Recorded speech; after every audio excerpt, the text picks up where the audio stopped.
locker room with all the sports news you need. Live.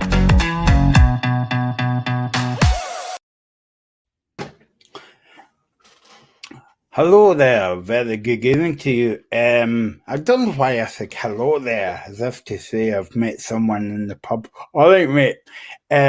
Well, are we live? Yeah, we are. Welcome to the locker room on this fine Friday evening. And it's not a normal Friday game. It's a big night for the championship. Because this is the final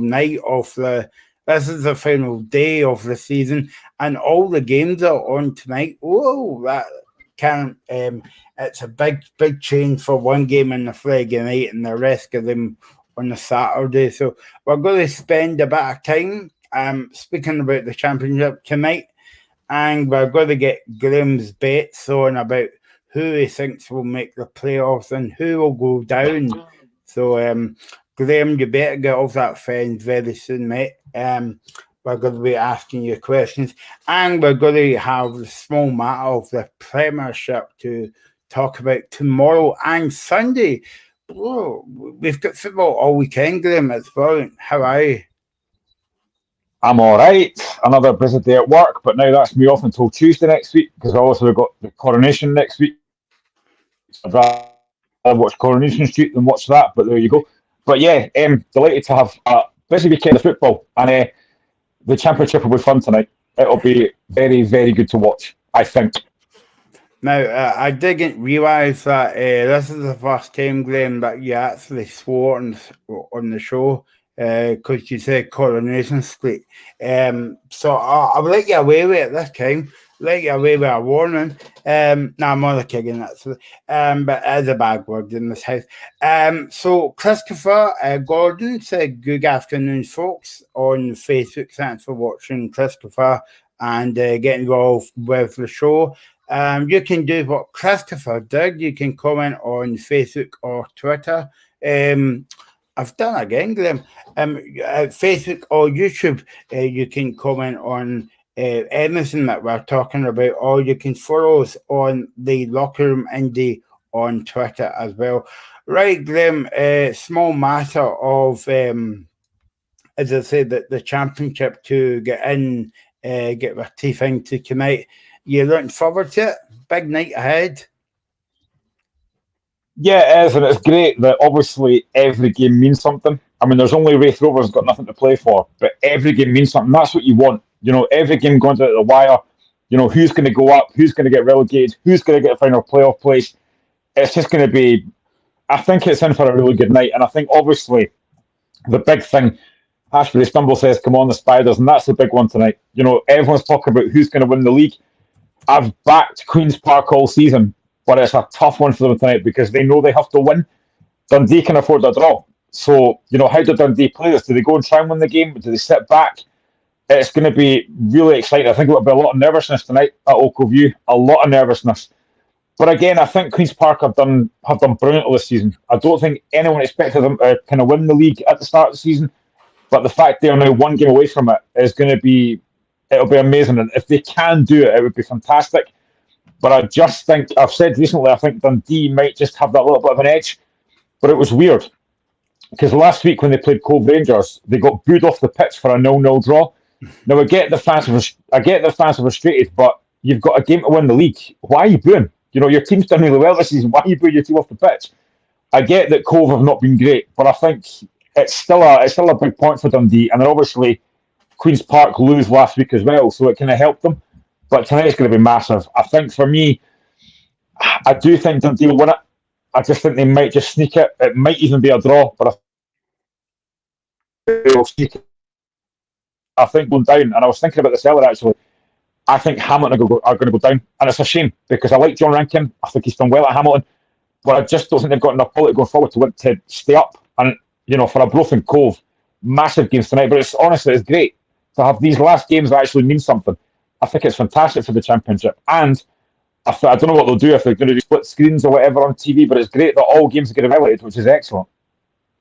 Yeah, and it's a might be the last team. I agree with you on the show, Graham. No, I'm only kidding, but I'll go with you. I'll go for Hamilton going down to League One and for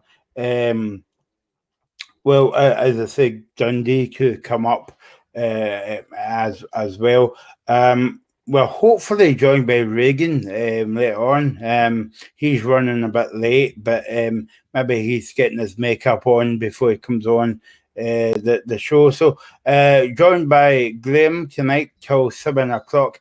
Get your comments in about the game tonight. Who do you think will win the league? Who do you think will go down to League One? And who you know, it's all could play for in the Premiership. Okay, we know Celtic's going to win the league on Sunday. Glenn won't be hoping for that at all when they play his beloved Cats at Tynecastle. We'll get to that, but there's a lot of football to be played as well. And if anybody knows, right, I don't know, maybe Graham knows or whoever in the comments. Rangers are playing Aberdeen on Sunday. I want to know why that game's on Sunday and not Saturday, because it's at Ibrox. Do you know anything about that, Graham? No? I have no idea, but it's a game that, and I know this sounds daft, but it's a game that means nothing for Rangers. They've nothing to play for now. It means more for Aberdeen, so that's going to be a massive, massive game, but I'm not entirely sure. I haven't heard anything. Yeah, no, that I mean, it's not on the TV either because it is. It's a 3 o'clock kick. 3 o'clock kickoff. So I won't be on the TV, but I don't know why they just couldn't play that game tonight. Sorry, tomorrow. But never mind. We'll get to that later on.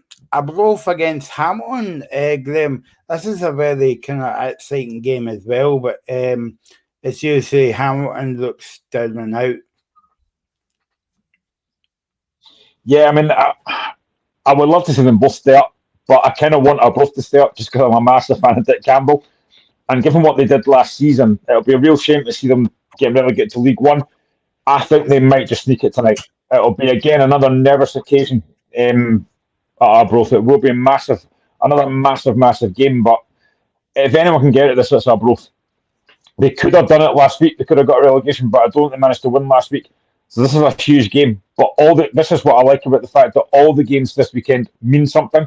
All the games tonight are meaningful, and that's great.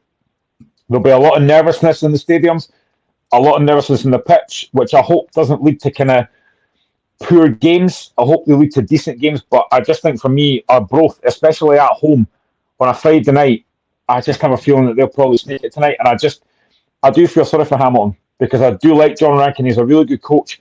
But I just think Arbroath might do enough to win tonight. Yeah, no, I mean, they say 5 minutes is a long time in football.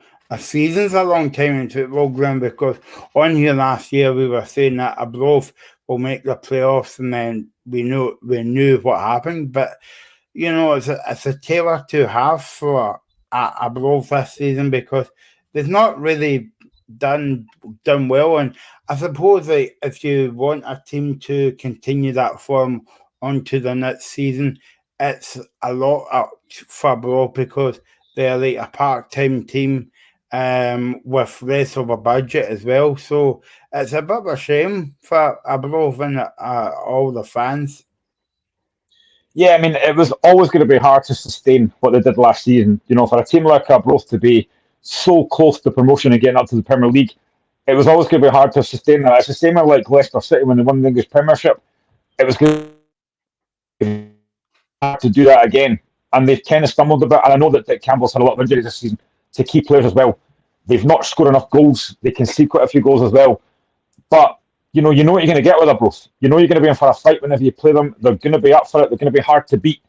But they've just not been able to sustain that. And I really hope that they don't go down because it would be a real shame after what last season.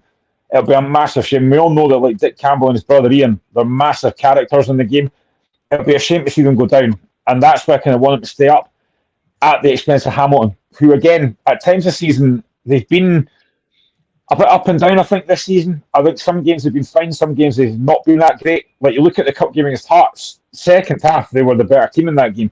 They just didn't have enough quality going forward. And that's been the problem with John Rankin's team all season. I think they've just not scored enough goals. And tonight, I mean, I'm not going to say what I think the score will be because I usually get these wrong. But I do just think Arbroath will sneak this because they're at home. Home advantage is massive, especially in a game like this where it means so much. Home advantage is going to be crucial. Hamilton know they have to win. Again, it's kind of the same with Queen's Park Dundee. Dundee know that they can afford to draw. It's the same with Arbroath tonight. They can probably afford to draw against Hamilton. But it's going to be a massive, massive game. But I just think Arbroath's going to sneak it tonight. And now, Graham, I think we found out the answer to the quiz question. And yeah, I had my doubts about this as well. But it's the game's on Sunday because the Jazz will be taking the coronation by Charles. Yeah, that's what I thought, actually. But I thought I would just give stuff out there. But yeah, I think they'll be having street parties all the way down there, and shut the door. But shut the door when you're having these parties. Please keep the noise down. I'm on the night shift and all that. So yeah, Hamilton and Hamilton and Arbroath. I mean, Hamilton, Graham, I mean, I saw them against Hearts, was it this season? No, last season. That might have been in the Scottish Cup. And they played well against Hearts for about 20 minutes. But, you know, I've saw them a few times this season, and they're not the same kind of, you know, they're not the same kind of team that we're used to seeing Hamilton.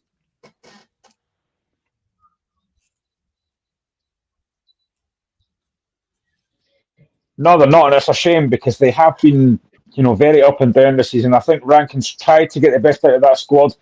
It's just not been enough. And as I say, that game against Hearts, first half Hearts dominated, second half Hamilton with a better team. They just didn't have that clinical edge up front that you need. And it's a shame if they go down to League One because I was thinking about it earlier on today, actually. You look at some of the teams that are in these lower leagues, you look at likes of Hamilton, you look at Wraith, Partick, Inverness, even like Dunfermline now that are getting promoted, Falkirk in League One. These are essentially Premier League teams playing in lower leagues. And that's why I've said numerous times that I would like to see the league extended. But you look at some of these teams and think, not that long ago, these teams were Premier League teams. And now they're like, Hamilton are fighting to stay in the Championship. It's crazy. But they've just not done enough. I mean, if they can win tonight and they can stay up, massive respect to John Rankin, but I just think tonight's going to be a bit of a step too far for them, which is a shame. And Hashbury Stumble says Dick is a great character. And he is. You know, he's been around for so long.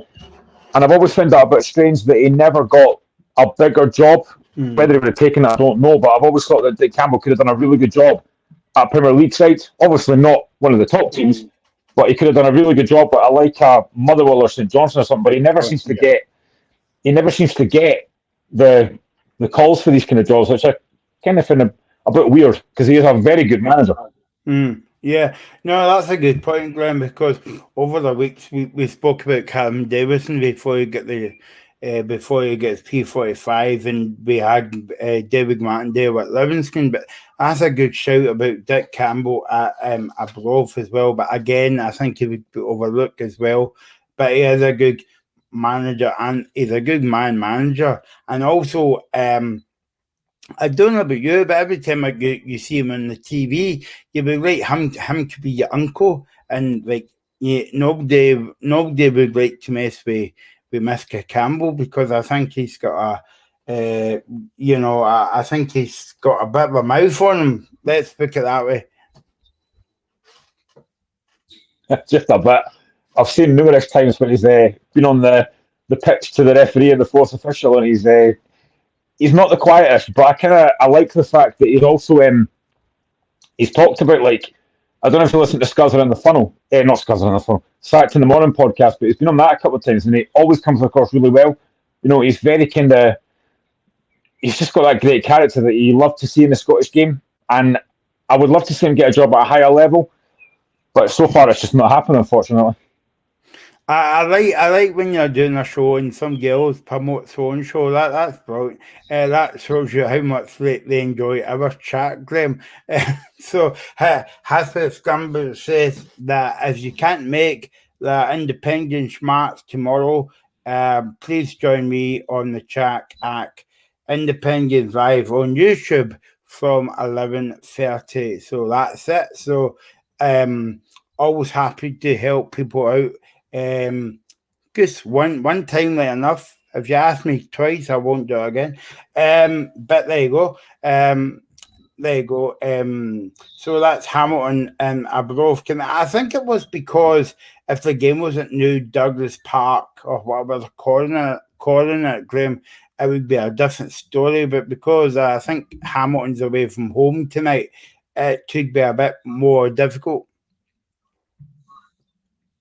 Yeah, they are, and that's why I just think that Arbroath might just win it tonight, just because they're at home. You know, we all know what Arbroath ground's like. You know, Gayfield is a very hard place to go, and I think it'll be exactly the same tonight. I just don't think Hamilton have got enough going forward to really cause Arbroath problems. But again, you never know. It's the last game of the season. There's a lot at stake here, but I just have this feeling that Arbroath are just going to sneak it tonight. And you know, I would love to see Dick Campbell. I would love to see Arbroath staying up because I'm a massive, massive fan of Dick Campbell. And tonight, as I say, I keep on saying this, but it's such a massive night in the Championship tonight, and it's great. It really is absolutely fantastic that all these games mean something. See, when you go to the last game of the season, they're like games mean nothing and it's going to be boring and stuff. But tonight, that won't be the case because every game's got something at stake, which is brilliant. No, exactly. I mean, let's move on to our second game of the night then. Cove Rangers against Morton. And again, it's been a good season for Morton under Dougie Embley. But you could say the opposite with Paul Hartley because, I mean, I said this 2 weeks ago on the show, Graham. I mean, I don't know why Paul Hartley went back there because there's so many times in football you wish that the people, like ex-players and ex-managers go back to the football club and make a pig's ear of it. I mean, look at perfect example is Frank Lampard down in Chelsea. He's not won a game yet. In fact, I don't think they've even had a shot of goal yet since they went back to Chelsea. I'm not going to lie, but I find it quite funny because obviously I'm a Liverpool fan, so I find it quite funny that he's having a really hard time at the moment, and I just don't know why they brought him back. I know this is a Scottish show, but I don't know why they brought him back in the first place. It was never going to work. But yeah, I mean, I just think at times, do you know what? I think at times you just shouldn't go back, and it's the same with Paul Hartley. Really, really struggled there. Cove have been very, very poor this season. They've had a couple of big results, but nobody enough. And tonight, again, it's another massive game. I think for weeks, most folk have probably thought they're going to be bottom of the league. They've managed to get themselves off that. But tonight, again, is a massive, massive game. And for me, you're right. I think Dougie Emery's done a really good job at Morton. And I think they will be strong favourites to win tonight. But again, it's the last game of the season. Anything can happen. You know, results can happen, but I don't see it tonight. I think Morton will win this game quite comfortably, to be honest. I don't think where I don't know when the nominations out for the player of the year and the manager of the year, but I think Dougie Embley might be in with a shout for the championship. Okay, they're not going to win it, but it'll definitely be in the running for it. Yeah, I would think he will, but it'll be Gary Bowyer probably and Owen Coyle that'll win it, whichever one of them goes up, and rightly so. But I think you can't deny the job that he's done, and even as well, you look at Billy Dodds at Inverness. You know, he's taken Inverness to a Scottish Cup. Yeah, he's taken the Scottish Cup final. They're in a chance of getting a playoff place. I think Billy Dodds has done a fantastic job, but you can't really look past the two teams that are top of the league and that are fighting for that title. They'll be the ones that win it. But there are managers in that league I think probably would deserve it, to be honest. And Dougie Emery's right up there. He's done a brilliant job. Again, when he got the job, I wasn't sure, but he's done a great job. And I think they will. I think they'll win. I've said this before, though. When I've said a team will win comfortably, they don't. But I do think Morton will win comfortably tonight, just because I don't think Cove are good enough. They've been very, very poor. Some of the results they've had, like they got beat 6-0, they've lost 5-0. The goals they concede as well. I know you can look at every goal and think you could do better, but generally, a lot of the goals that they lose, they could defend better. They just haven't. I'm just writing a note to myself for next season, Graham, that when we talk about the championship, do not predict the score, because I think we can actually look back on all the games this season and all the shows, and especially you, I'm going to pick on you saying, oh yeah, it's going to be a brilliant game, and it comes out the opposite. And then when you say it's a very dull game, it becomes a brilliant game. So note to myself, do not predict score for for next season. I'd get a job on TV, no problem with my predictions. Well, yeah, I'm sure. I think your favourite to take over, I said Mr. Boyd on Sky. Like enough, you're not. That wouldn't be hard. Yeah, I was going to say that, but I thought, no. The bar is very low, let's be honest. Yeah, well, yeah. The only bar I'm going to commit is a pub. Anyway, so and I'm not going out, actually, I'm working after this. But anyway, yeah, so Cove Rangers, I mean, usually when you're a supporter and you've got 5 games to go, you're like, oh no, not another 5 games to go. But I think if you're a Cove fan or any big associated with that club, you're thinking, well, just get the season over and done, because it's been a horrible season. It has, I suppose the only kind of plus point is the fact they've managed to take it to the last day, knowing that if they could potentially win tonight, then they might stay up. I don't see it happening, but they've just been, most of the time we're turned on TV, they've been hammered again. So I just think it'll be exactly the same tonight. And yeah, talking about predictions, I remember weeks and weeks ago, I predicted Queen's Park to beat Arbroath quite comfortably, and Arbroath won. So it shows what I know about predictions. But yeah, I just think that Morton tonight, the way they're playing, the football they play as well is actually very, very impressive. Dugamry's got a side playing some really attractive football, and that's not easy to do in a competitive championship, but he has done that. And I think tonight we'll probably beat Cove quite comfortably, but at least 2 or 3. So now watch Cove win 1-0. Now I've said that. Yeah, the Cove will win 5-0 tonight. You've heard it here first. Do you think that Doug Emily will be a bit disappointed how Morton hasn't made the playoffs? Probably, but now he knows that he can do that again next season, and he'll probably be up there again next season fighting for the championship, I think. Again, it depends probably who you're looking at. The teams that will come down from the Premier League. You've also got Dunfermline that have just come up. Falkirk could potentially still come up through the playoff.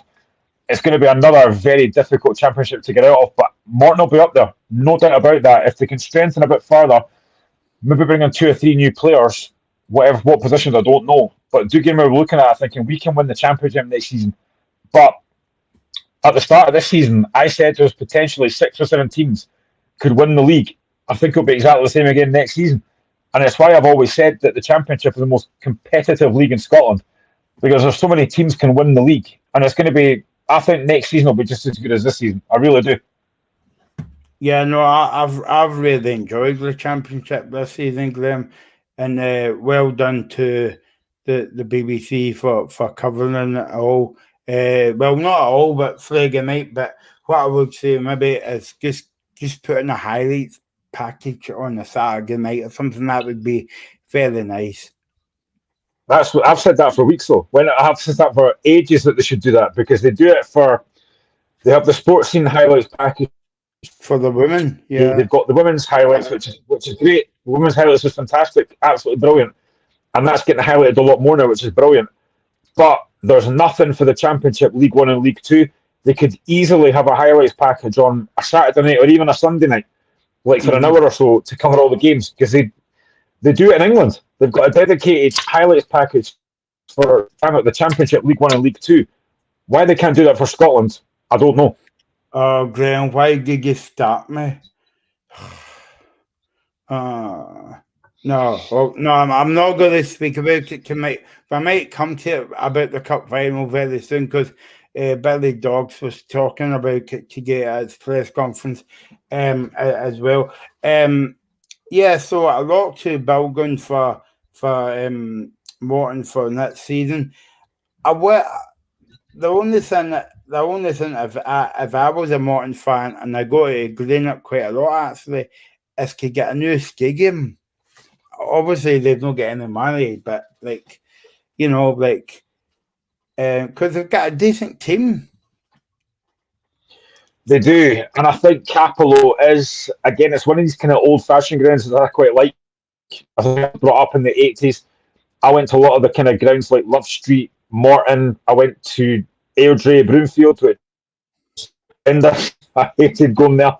But I kind of like these old-fashioned grounds, and I kind of like the fact that Morton still got that old-fashioned feel about it. You know, the fact that you can still stand on the terraces, I quite like that. And Hashbury Stumble says, my grandfather took me to watch Morton when I was away in the late 50s. And I just think I actually quite like the fact that it is still that old-fashioned ground. And yeah, if they come up to the Premier League at any point, it will have to get kind of refurbished, and that's fine.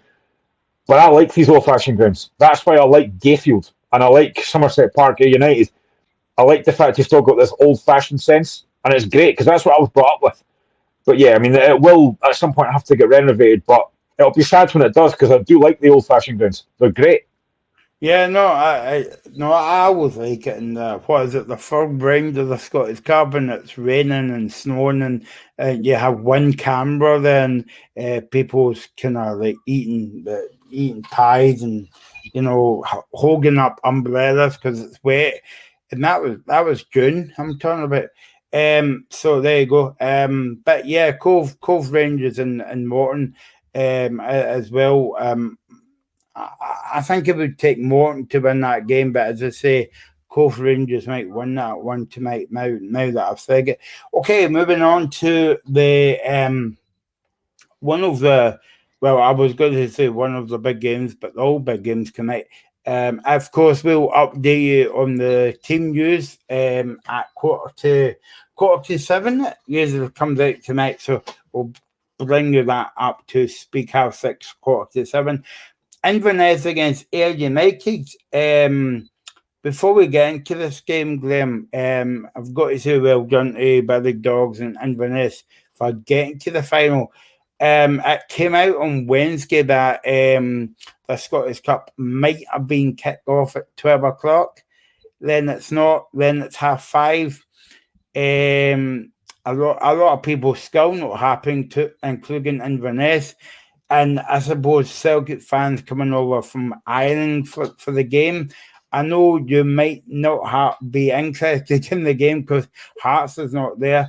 But what I would say was well done for the SFA not backing down to a TV company to kick off at 12 o'clock, because if you're going to a cup final at 12 o'clock, then it doesn't feel like a cup final, especially at that time. No, it doesn't. I'm quite a traditionalist. I kind of like the fact that the cup finals are 3 o'clock. You know, that's what it's always been. And I know that now it's 5:30, and Celtic put out a statement that they kind of weren't happy. Billy Dawes has also said that he wants it to be 5:30 as well, 3 o'clock as well. And I do agree with that. It should always be, for me, Scottish Cup final should always be 3 o'clock. That's when it always is. And I'm a traditionalist. I would prefer it at 3 o'clock. But let's be honest, 5:30 is a lot better than 12 o'clock. Why they decided to move it to 12 o'clock, I've got no idea.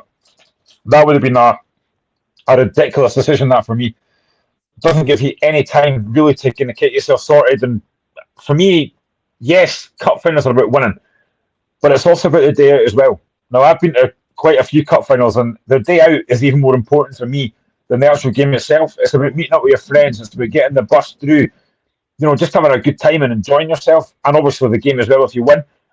That's why I just think the 12 o'clock would have been ridiculous. 5:30, yes, it's a bit late. You can spend more time in the pub and stuff, but I just think for me, 3 o'clock is when it should kick off. That's the traditional time. And I think, does the FA Cup final might get kicked off the same day, and that might be 3 o'clock as well? I kind of mind. But for me, that's mostly yeah. Yeah, 3 o'clock for me should always be the Scottish Cup final time. That's when it always has been, and that's the way it always should be for me. See, I've got to give the SFA a bit of credit, just a teeny weeny wee bit. and say well done for standing up to Scottish football, because they could get easily caved in, Graham, and said, okay, we'll kick off at 12 o'clock. And then a lot of people won't be happy, but 5:30, I know on social media a lot of people are not happy, but 5:30 is a kind of decent time, because if you think about it, the FA Cup in England kicks off at 5:30 over the years, but you know, and also I think as well that don't forget that if we didn't have the World Cup, then we wouldn't be in this kind of mess as well, you know. So, but yeah, Billy Dogs was talking about it today. He says the kickoff for the cup final is not ideal. I don't think we should move our showpiece final, but I can imagine it's for TV rights or something. But it's what it's going to do for the fans. The fans are going to struggle to get there. As a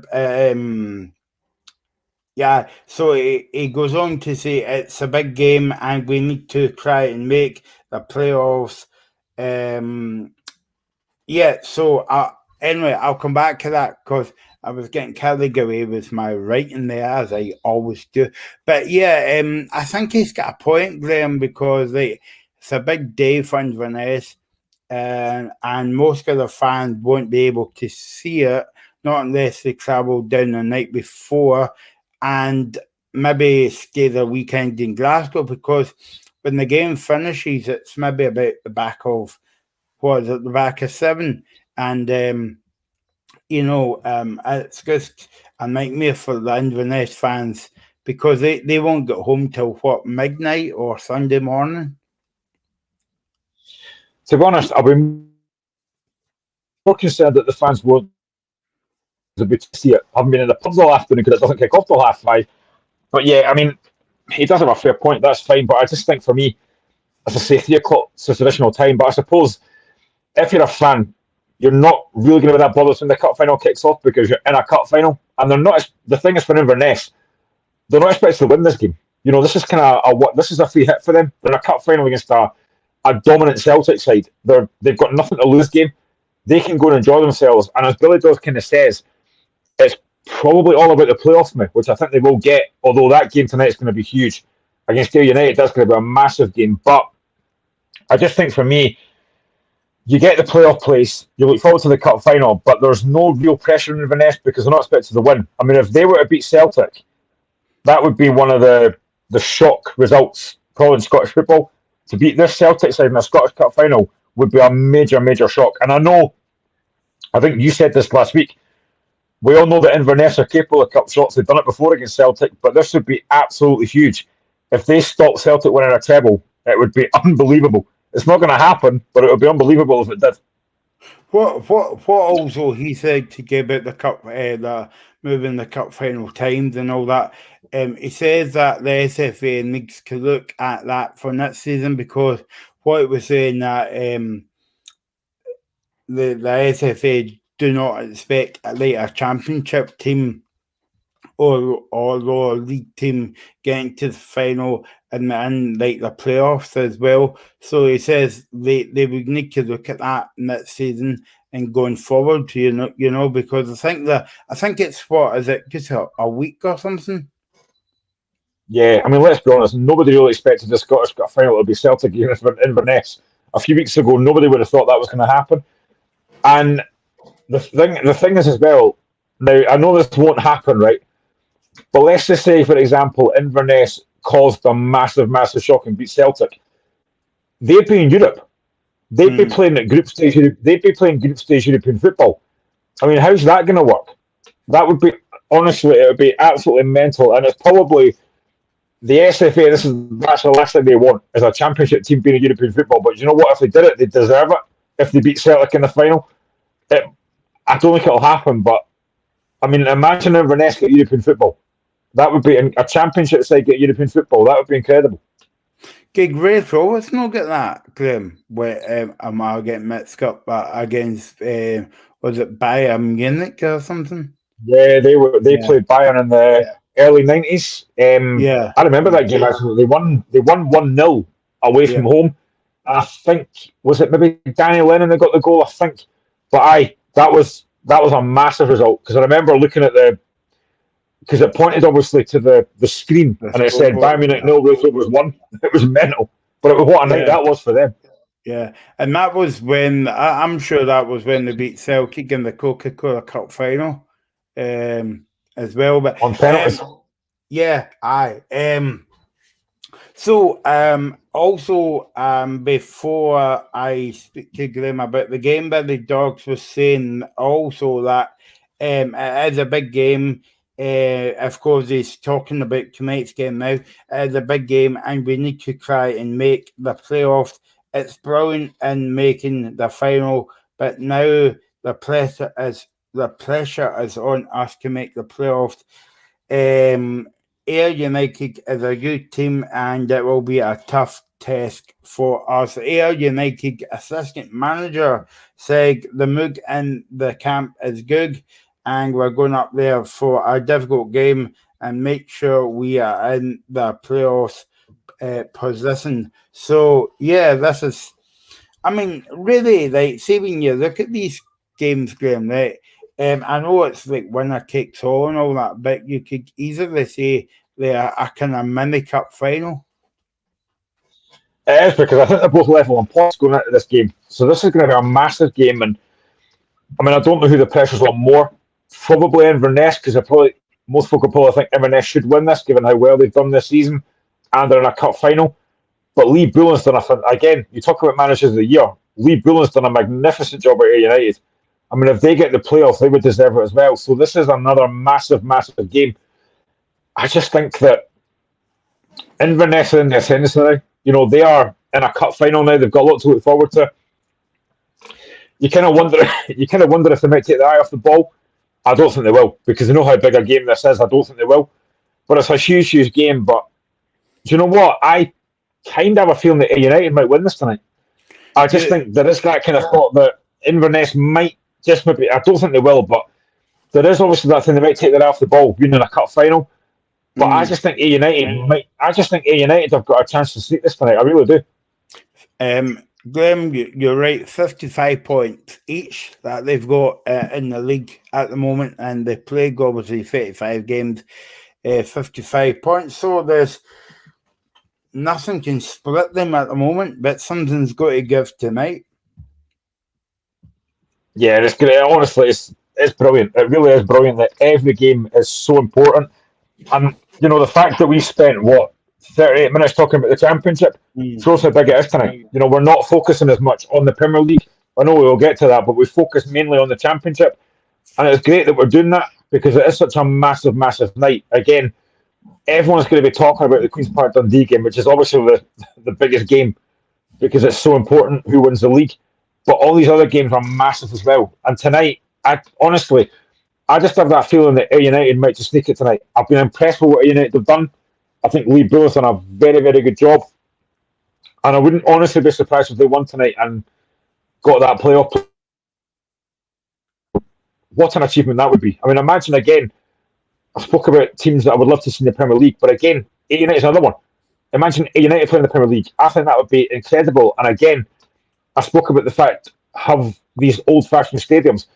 Somerset Park's a really nice big ground as well to go. I would love to see them back up, but again, I know they would probably have to build their stadium up as well. But it's just brilliant. It really is. Yeah, no, exactly. I mean, imagine Ayr United coming up and scaling up, Graham, because then you've got another derby there as well. Because obviously you've got Celtic, Rangers, Hearts and Hibs, Dundee United and Dundee, and also the Ayrshire derby as well. Yeah, it's great. And this is why I've spoken numerous times about the fact I would love to see the league extended. So you'd have like a Glasgow derby, an Edinburgh derby, a Dundee derby, an Ayrshire derby. It would be brilliant. I know it's not going to happen, and I keep banging the drum about this, but I would just love to see it happen. And you know, we know that Ayr United and Kilmarnock are not the best of friends. I've seen numerous Ayr United Kilmarnock games, and they are very, very passionate games. You know, you talk about the Glasgow derby, Edinburgh derby, but those games are just as passionate and intense. Yeah, no, exactly. Yeah, so and I think like the big thing about all the games tonight, Graham, is you might see a full house at a few of them. I think you will. That's a good point. Friday night, I think you've got a really good chance for all these games to be massive games. And actually, there was something I saw on Twitter a couple of days ago, and it was like I think it was like the mid 80s, early 90s, and I actually had a few games on it, and I can't remember what it was exactly, but some of the games were like, say for example, Partick Thistle against Falkirk. That game had a bigger attendance than a Hearts game did that time. It was like 9,000. Mhm. And that is honestly, that was brilliant back then. And I'd love to see that happening again. And I think tonight you could easily get full houses of all these games because they are so important. As I said, the only team that's got nothing to play for is Wraith Rovers. Their season is done. Yeah, But I think there's every chance that you could see. I mean, I don't know what the figures have been like for the championship this season, but I think tonight you could see easily full houses of all of them because of what these games mean, because they are so important. yeah. I think this is the first time in the history, Graham, that they've all got something to play for. Obviously, when you go into the last games, you know about one or two teams. But this season has been a bit more different, and it kind of like stands out where everybody's got something to play for. It's brilliant to see.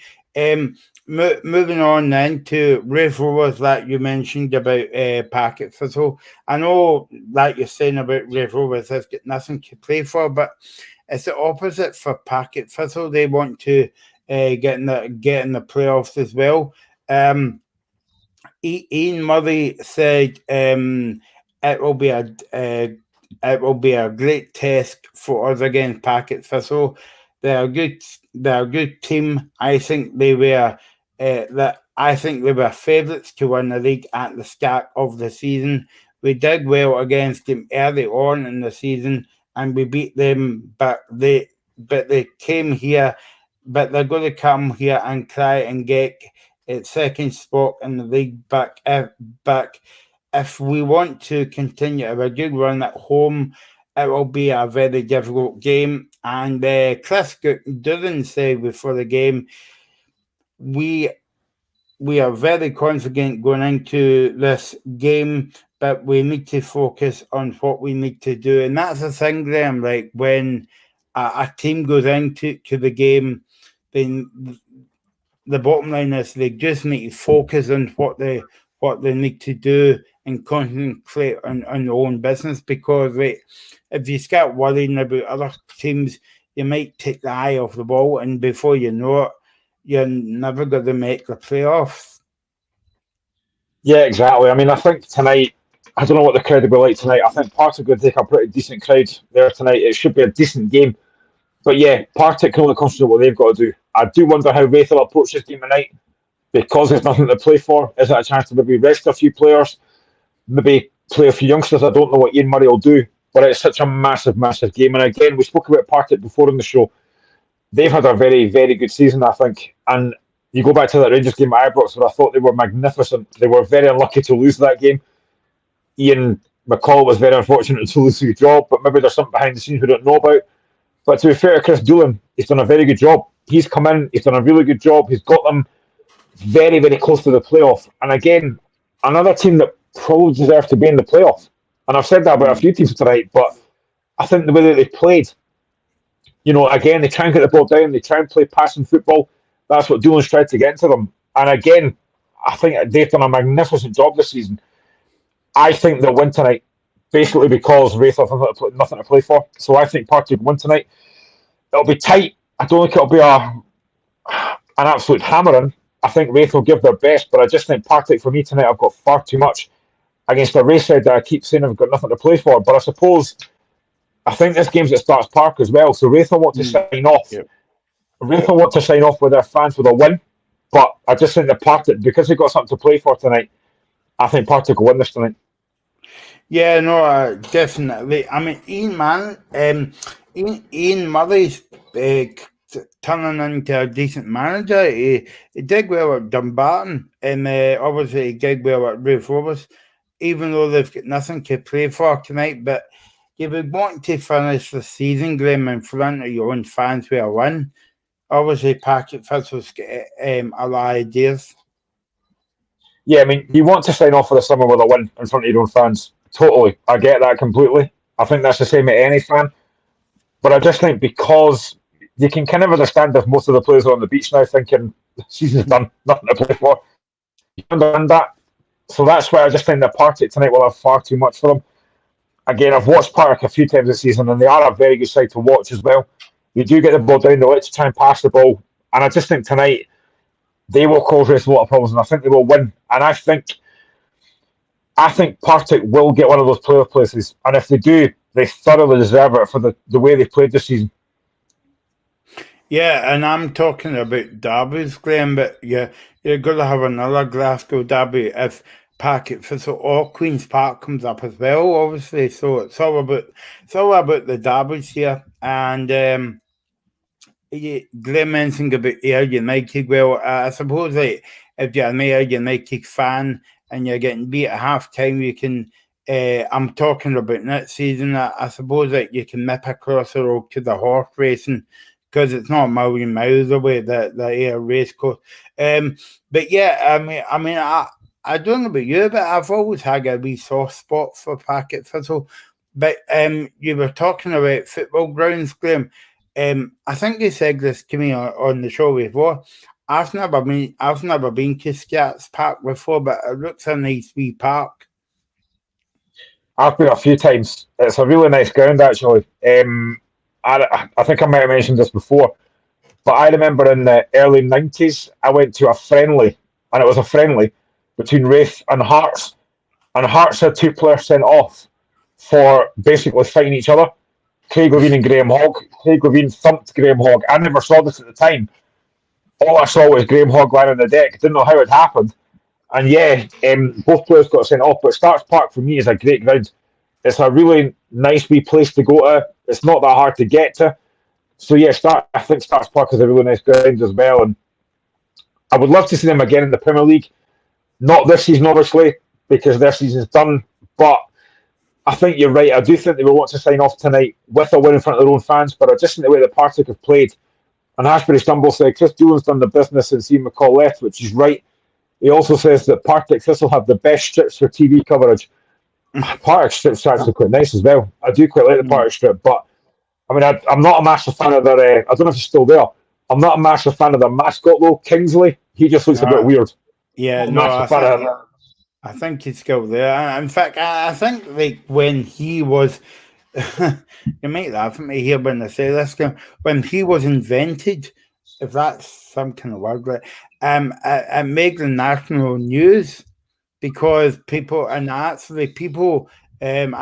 sure he went into schools and people was actually getting upset by him as well, you know. It's probably Pamela Anderson or something, you know, Grace Kippers Kingsley, you know, but, or Susan Boyle. Anyway, it's almost a bit like the Masked Singer. Take it off. Yeah. Take it off. On that case in May the Hill, keep it on. Yeah. Okay, let's talk about the big game of the night. Then the winner takes all. Queen's Park against Dundee, Graham. That's going to be some game. Owen Coyle against Gary Boyer. Yeah, this is unfortunately, I'm afraid to say for the rest of the teams, this is a game of the night. Let's be honest. This is the one that everyone's going to be looking at and talking about. It's huge. You know, Queen's Park have been fantastic this season. And I think weeks ago, probably myself as well, thought that they'd won the league. But then they've just had that massive blip. And then last week they were winning against Morton. Then they get beat 2-1. They've just had the wrong time to have that blip. And I just feel that momentum's kind of with Dundee just now. And again, like I said at the start of the show, Dundee know that a draw and they come up. Queen's Park have got to win. I don't know whether it's because it's at Oakville View, if that's going to help Queen's Park, because it is technically a home game, even though it's not really home. But it's a massive game. And I suppose I kind of think as well, maybe it's a good thing that they have to win this game, Queen's Park. Always wonder what the mindset is if you know that a draw does you, if you actually just go and play for a draw. Because I know, and I hate saying this as a Hearts fan, but I remember unfortunately, 1986, when Hearts just had to draw against Dundee. I remember John Cahoon talking about this, and he basically said that only needing a draw was the worst thing that could have happened. If we'd had to win that game, it might have been a bit better, but the fact that he needed a draw didn't really help. I wonder if that's the same thing for Dundee tonight. Do they go out of that mindset of, if we draw the game, we've won? I mean, can you really play for a draw? I don't think you can, to be honest. Whereas Queen's Park know that if they win, they come up. So it's going to be. I'm genuinely excited to see who's going to come up. I do think momentum at the moment is with Dundee. You know, I know they drew with Cove last week, but they've had a decent run since then. But what a game this is! I mean, it'll be a real shame for Queen's Park not to come up, given what they put out this season. And again, you talk about managers of the season. I think either one of Gary Boyer or Owen Coyle deserves it. I would love to see Queen's Park. I've said this for weeks. I'd love to see Queen's Park come up. It would be an incredible story. But I just have that feeling that they've kind of dipped at the wrong time, and Dundee will take advantage of that tonight. I hope I'm wrong, but I just think Dundee will take advantage of that tonight.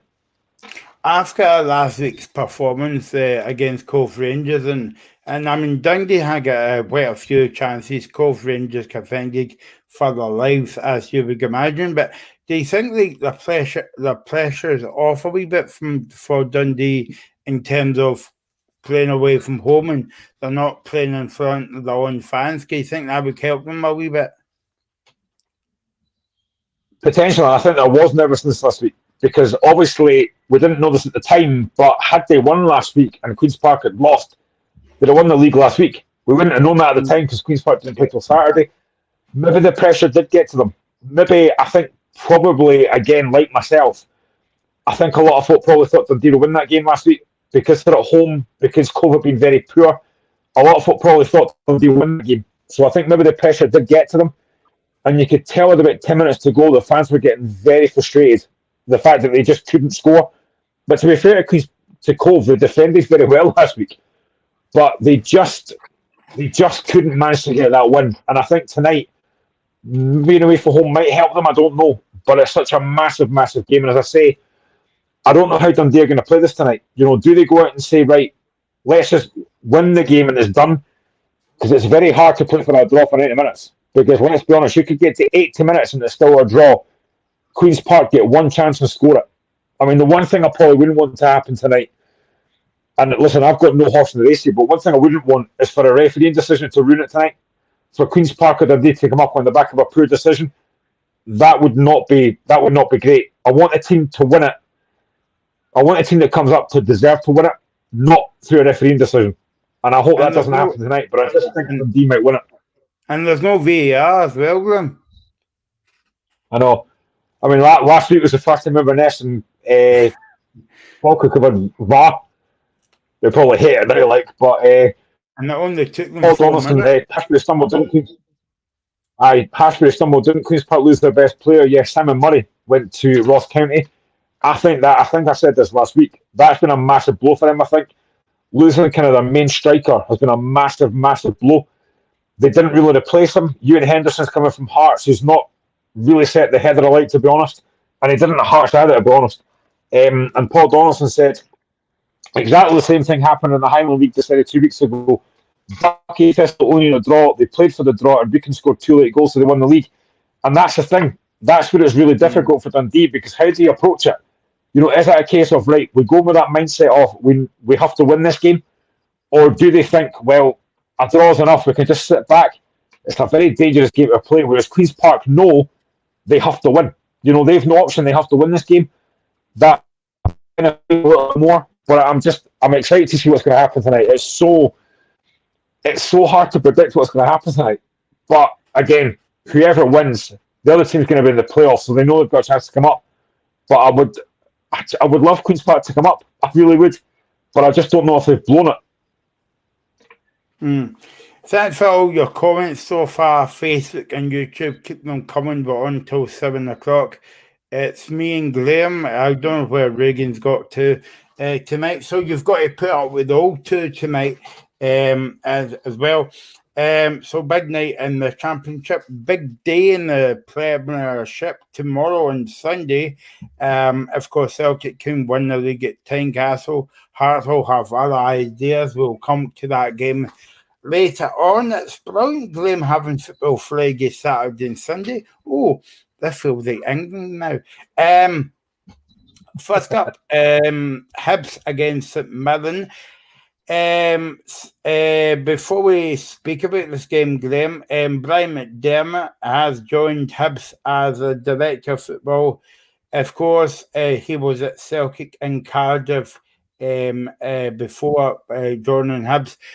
You might be a bit biased here when you say this, Graham, but is that a good appointment for Hibs? Potentially, but again, I've kind of been of this opinion that I'm not really sure if clubs need director of football. I know you've got a sporting director in the likes of Joe Savage, but do managers really need director of football? Is it more trouble than the worth? Because again, we had Craig Levine doing that job, and that failed miserably because he was terrible at it. But listen, I've heard his interview. I think he comes across very well. Clearly got plenty of experience. As you mentioned, the teams that he's worked with before, it could be good for him. Maybe he's someone that Lee Johnson needs beside him. I don't know. Only Lee Johnson can answer that. But he does come across very well. He's got a wealth of experience. I'm sure it'll help them. But, you know, I always wonder if a director of football is really needed at clubs, because a lot of clubs don't have them. Some clubs do. I'm just not really that sure that you actually need one. You know, I think a manager for me would want to kind of have full control of things and not have to report to anyone but the chairman. So it's not kind of my cup of tea, but do you know what? He might do a good job there. He might do very well there. And as I say, I think he spoke well at his press conference. He spoke very well. And maybe Lee Johnson needs that kind of guy. I don't know. But time will tell. Yeah, no, time will tell. I'm a bit like you here, Graham, about the director of football. I don't actually know what they do in terms of, well, I do know what they do, but I mean, to be honest, you're just going to cause a fight with the manager in a way. You know, so yeah, I'm not sure, but all the best to Brian McDermott as well. He's went into Hibs. I'll say that for Graham as well, because I know Graham's not going to say it. But anyway, Lee Johnson was saying that on the Brian McDermott appointment, he says, really pleased with the appointment of Brian, and it's good for the football, and it's good for the club, and it's good for the football club. And Brian McDermott says, obviously, he's happy to be here working at a big football club as well. On to the game now. Lee Johnson was talking about the St Mirren game tomorrow. He says it is a big game. I'm looking forward to the game. It's good. We need a good performance because St Mirren is a good side, well organised, strong side. But we've made the top six, but we want to do more, Graham. Yeah, I'm sure it will. You know, they will probably still have designs again in that fourth place. Hopefully they don't get it, but they've still got a chance with 5 games to go. But the fact that, you know, it'll be a difficult game because I've said this before. I've been impressed with St Mirren and Stephen Robinson done a very, very good job. I know they lost the last game before the split, but they managed to get top 6, which they do deserve. St Mirren, they've had a very good season. But tomorrow's a massive, massive game. You know, both teams probably still have real designs in that fourth place, to be honest. They can both still get that because Hearts have stumbled, as we'll get to shortly. But it's a huge, huge game tomorrow. The Hibs have been inconsistent, I think, this season. There were some decent results, some poor results. You know, the Derby game, I thought they were the better team, deserved to win the game. Then before the split, I can't remember the draw, did they get beat? I can't remember. But they've had a kind of up and down season, I think. There's still a lot of Hibs fans that I've seen are still not overly convinced by Lee Johnson. If he can finish 4th, but if they can get ahead of Hearts, I think they'd be delighted with that. I hope they don't, but they could still finish 4th. There's no doubt about that. But for me, I think Stephen Robinson's done a very, very good. He's not going to manage the year, let's be honest. That's what probably possibly called with. but he'd be worth a shout for being in the running because he's done a very, very good job for St Mirren. Yeah, no, exactly. I'll say this again, Graham, but like the El Sakio game when he went into, everybody wrote kind of Lee Johnson off a bit like what the game with Jim Goodwin, but after that game, Graham, he's just seemed to be turned Hibs season right round, and but as you said, that there's some fans that they're still not happy by him. I think he's done a decent job. Football, I've said this before, football fans are fickle. They always want the best for the club, like I do, like you do, like every fan does. If you're losing a couple of games, you're going to be in for the shouts of the sack. But I think he's had it twice now. You look at the El Sakio one you've mentioned there, and then when they played Hearts a few weeks ago, there was a lot of talk there about the fact he could have gone if they got beat then. So he's managed to turn it around in big games that he's needed to win. The Aberdeen game and the Hearts game. But I just don't think he's going to be every universal light. And maybe I'm wrong about this. If Hibs fans are watching, you can tell me this. But I still think there's a lot of Hibs fans are not convinced because he's an ex-Hearts player. I mean, he wasn't great for Hearts. I'm not going to lie. He wasn't the best player for Hearts. He was okay. He wasn't great. But the fact that he has that kind of Hearts, he's been at Hearts well, I don't think it helped him. But I think he's done a decent job recently. They've got Kevin Nisbet back who's scoring goals. I do still think they missed Martin Boyle. He's a massive player for them, and they've missed him hugely. Eli Yuan, for me, is very frustrating as a neutral because sometimes he looks brilliant, and sometimes he's very, very poor in his finishing.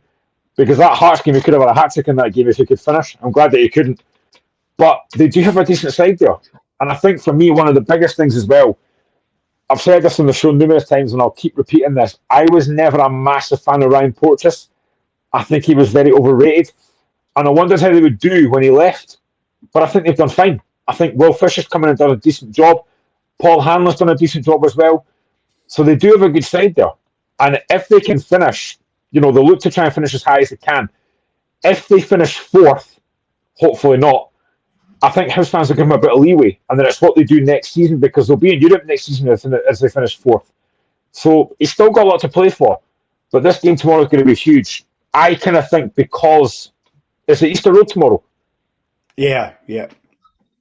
I think because it's the Easter Road, I think they'll probably win. It'll be difficult, but I think they'll probably sneak it tomorrow because they're at home.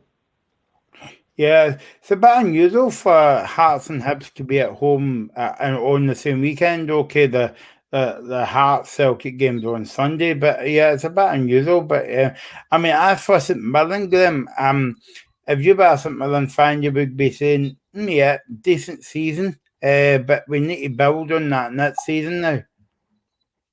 100%.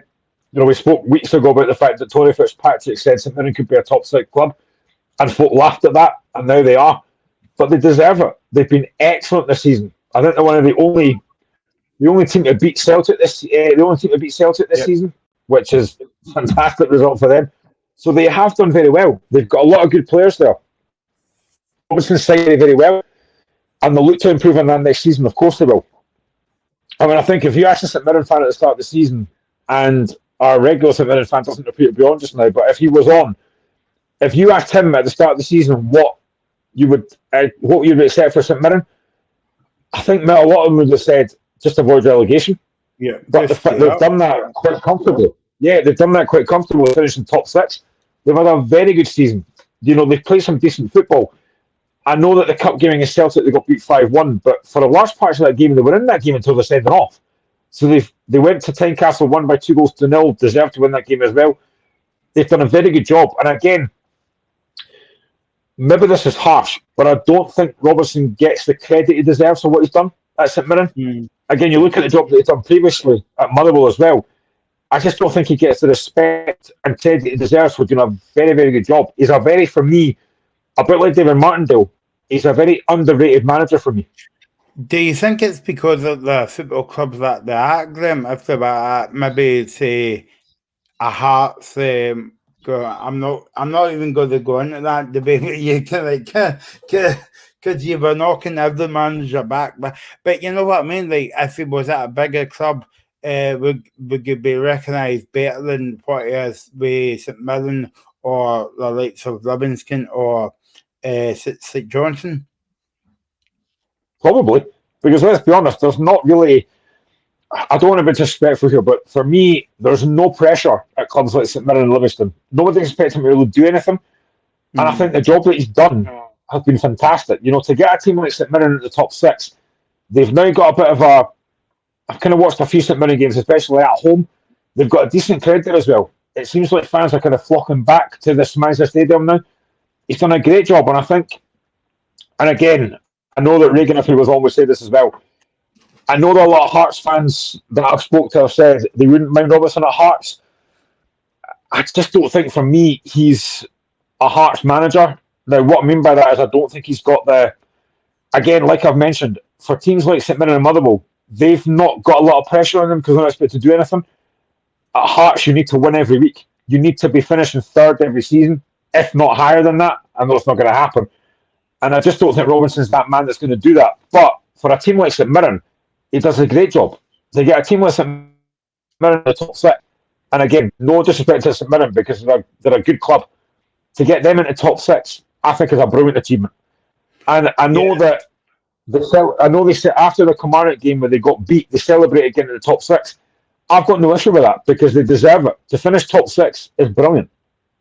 Yeah, and again, you were speaking about football parks. I think that's a nice wee ground. I've been there a few times for games over the years as well. But another, this must be the first show, Graham, right? We've gave praise to every manager because another manager has did well as Kettlewell.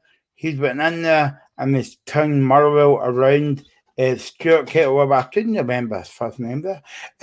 Stuart Kettlewell, he's actually put the kettle on basically and went in there and turned that club around. But they're playing Kilmarnock tomorrow at Fir Park. The job that Kettlewell's done has been nothing short of immense. It really has. He's turned that club around. They looked like a team that was going, well, only one place, and that was getting relegated. I said weeks ago I thought they were going to go down. The job that he's done has been incredible. You know, to go to Celtic Park and get a point, the only team that's got anything off Celtic, I think, is Celtic Park. Fantastic achievement. And he's got his team playing some decent football. And again, a lot of the plaudits go to Kevin Van Veen because he has been superb under Stuart Kettlewell. So he's done a great job. Probably the disappointing thing is that they haven't managed to make the top six. Maybe a lot of folk didn't expect it anyway, but they were very, very close to doing that. But fair play him. He did a great job. And I suppose now, Motherwell have nothing to play for in these last 5 games. You know, they can't get relegated, they can't get top six, nothing to play for. So they can now look to build for next season. Kettlewell will look at to see the players that he wants for next season, the players he wants to keep. I don't know if they'll lose Van Veen. There's been a lot of talk I've seen on Twitter about Aberdeen potentially getting Van Veen, which would be a good sign for them. Someone I like to see Hearts actually going after because he's a very good player. But there's no doubt Kettlewell's been great. He's been a fantastic, fantastic job. And yeah, I think next season, if he can bring a few more players in of decent quality, they'll be fine next season. In terms of Kilmarnock, they have been, honestly, they've been dreadful for most of this season. Some games have been fine, some games have been terrible. I don't expect them to win tomorrow. I think Motherwell will win this game. Kilmarnock are still in oodles of trouble, although I don't think they'll go straight down now. I think Ross County, I keep changing my mind for weeks, saying who's going to go down. I think now it's going to be Ross County. They're going to go straight down. But I think Kilmarnock might finish second bottom and be in that playoff place. I just don't see enough about them. Again, you go back to that Celtic game a few weeks ago. Now I know Celtic are a very good side, but the mistakes Kilmarnock made that day were atrocious. And they were beaten by half time. Terrible, terrible defender. And they just don't have enough quality for me. That's the thing. They don't have enough quality for me. And I think Motherwell will win tomorrow quite comfortably. Stuart Kettlewell said, I think Kilmarnock is a good side and we know what we are going to face. It will be a competitive game because they are fighting to stay in the league. But on the other hand, that we want to win the game. I think that's fair comments for Stuart Kettlewell there before the game. But as we were talking about, Graham, that Graham's lights went out. So I don't know if his meters ran out or whatever. But anyway, I am here. I am here. Oh, where are you? Yeah. But no, what I was saying was, every game's a cup final, and that's the same for Kilmarnock tomorrow. Is, and for me, it's that quality. They just don't have that quality going forward. We spoke numerous times about the fact that I was genuinely surprised they let Kyle Lafferty to go, their real main goal scoring threat. I've been quite impressed with Kyle Vassell up front. I think he's looked good. Daniel Armstrong's a good player, but they just don't have enough else going forward for me. Christian Deutsch, he's all right, but he's not the best striker in the world, let's be honest, or he wouldn't really play for Kilmarnock if he was. But I just don't see enough quality in them. And defensively, they lose far too many cheap goals.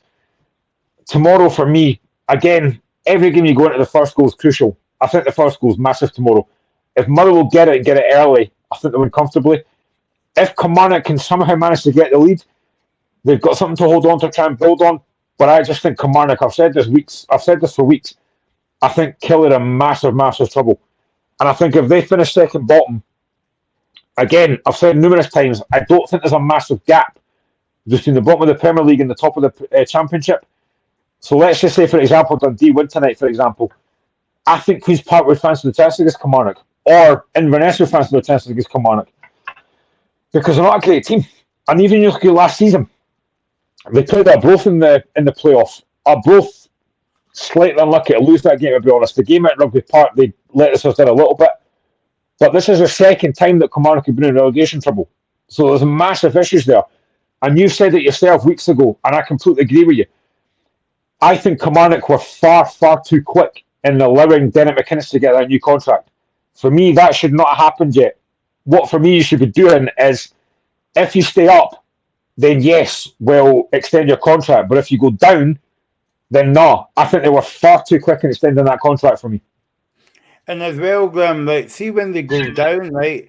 Obviously, the budgets would have to be cut. So you would imagine, and looking from the outside, get Derek McInnes's deal or the wages that he'll be on will be cut. 100%. And let's be honest.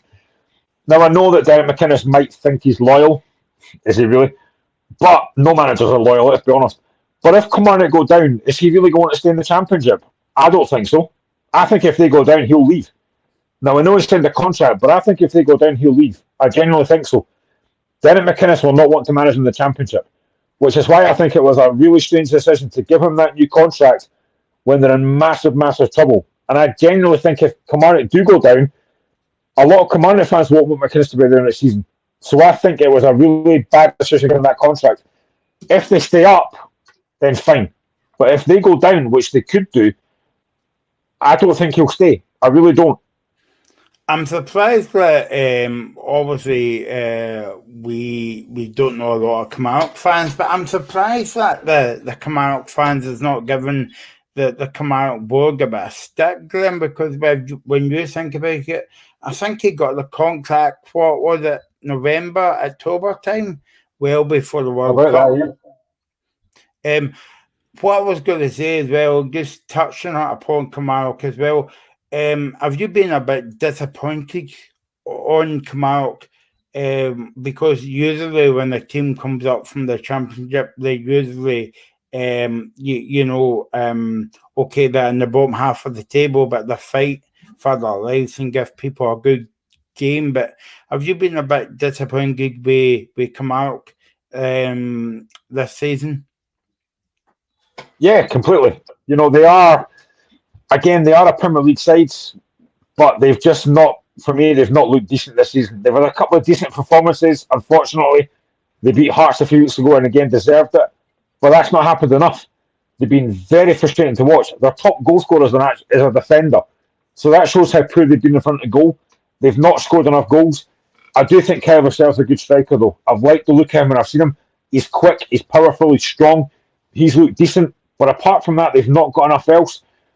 The real creative spark is Daniel Armstrong. He's been excellent at times this season, but again, they just don't have enough quality. Midfield, they've not looked particularly great, but it's that defending that I think, I think they've been, Joe Wright's been okay at times. I think Ash Taylor's again looked okay at times, but they just concede too many poor goals. And yeah, they have been very poor this season. They've been very, if I was a Kilmarnock fan, I'd be frustrated because I don't know what I expected from them this season, but they've been very, very poor in a lot of games I've watched. They just don't look like they've got a game plan. They don't look like they know what they're doing. The formation doesn't look like it suits them. But again, this is the thing. At times they've looked okay, but no more than that. And I think Derek McInnes, for me, I keep going back to this, but the fact that he signed that new contract, I am very surprised at that because normally in the position they're in, maybe it would be like a rolling contract, maybe another 12 months or something, I don't know. But to give him that extended contract for a team that could go down, I thought it was very strange. And again, I was on Twitter after that happened, and a lot of Kilmarnock fans were not happy. And I can understand why, because they've not done enough. And if they go down, I genuinely don't think he'll stay. I might be proved wrong, but I genuinely don't think he'll stay. Why would they want to manage in the Championship? I just don't think he'll stay if they go down. Well, I wonder if we can get that Kilmarnock fan on the show. Remember the Kilmarnock fan that made the videos as well after every game. I wonder why he's. I wonder that was that not Gordon Sawyers that did that? Yeah. Aye, that's his name. Yeah, Graham. I'm going to open a big debate here, right? So I think I've spoke to you about this before, right? So where do you stand, right? If Kilmarnock makes the playoffs and staying up, right, and the fans celebrate after the game, where do you sit with that? Are you pleased to say? Are you happy to say like fans are celebrating because they're scoring the league for next season, or they, I mean, I know why they're doing that, but so where do you sit in the argument, Glenn? Because I don't really understand why. I'll say that again. I can understand why they're celebrating, but your team, the team that actually got you in this mess at the beginning. That's where I'm at right now. So I'm going to take this to heart. If this was my team and we'd stayed up with the skin of our teeth, I would not be celebrating because for me that's embarrassing. I just find that embarrassing. You shouldn't be in that position in the first place. I know that some people, like if you're, I don't know, maybe if you're like a lower league side, I can maybe understand it. But if you're a potentially big club, for example, like Kilmarnock are, I would be embarrassed if that was me. The fact that you're celebrating staying up on the last day of the season, that wouldn't be it for me. Because for me, you've had all season, you've not been good enough, and then you're celebrating the fact you stayed up on the last day. For me, I would just want to get out the ground, have a couple of drinks, and say, right, we've stayed up. But I would not be celebrating that because that, for me, that's not success. All that is avoiding. All that is avoiding failure by the skin of your teeth. So I am not a fan of that. And if that was Hearts, I'd be exactly the same. I would not be celebrating that. I'd be embarrassed. I'd have a couple of drinks to say, right, that's fine, we've stayed up. But I would be embarrassed to be celebrating that because for me, that's not. Nah, I'm not. I completely agree where you're coming from. I'm not a fan of that. I genuinely am not a fan of that at all. Well, look who we are here. We have got Mr. Stevens, and thanks for watching the show tonight. It's been a busy show. Thanks to Graham as always. We'll see you next year. Also, the Reagan, you're here. So we're just going to talk about. We've talked about the championship games, Reagan. We're now on to the tennis at the weekend. Big game, Finding Mother and Son. No, I'm on the case. So Reagan, where do you sit in terms of like we were just talking about teams, if Kilmarnock's in the playoffs and they manage to stay up and they celebrate at the end of the season, where do you sit with that? Because if I was a fan of like say Kilmarnock or whatever, I wouldn't be happy at all. No, it's quite bad for the general club that they celebrate relegation. I think Roy Keane said the old quote, I don't know why they're celebrating, Remember when Aston Villa stayed up? They said like they're celebrating like they've won the league. So it's one of these situations where I think at the end of the day, obviously it's a great achievement that they've stayed up, but um, that can't be regarded as a successful season. But I think if you look at it from Commander's point of view, probably I'm not sure. You'll probably know this better than me, but the finances of Scottish football is not great. So probably the financial aspect of going down to the Championship is probably more impactful for clubs like Dundee United, Dundee, and Kilmarnock, Partificio. So all these clubs are financially not very stable. So it's very important that they stay in, because we always used to hear about it when the Hamilton Accies was in the Premiership, because they've got tea ladies and stuff like that that have been at the club for 100 years and stuff, or 50 years. So I think it just shows you that it's not just the football players are playing for the football team, the fans are playing for people's jobs as well, Michael.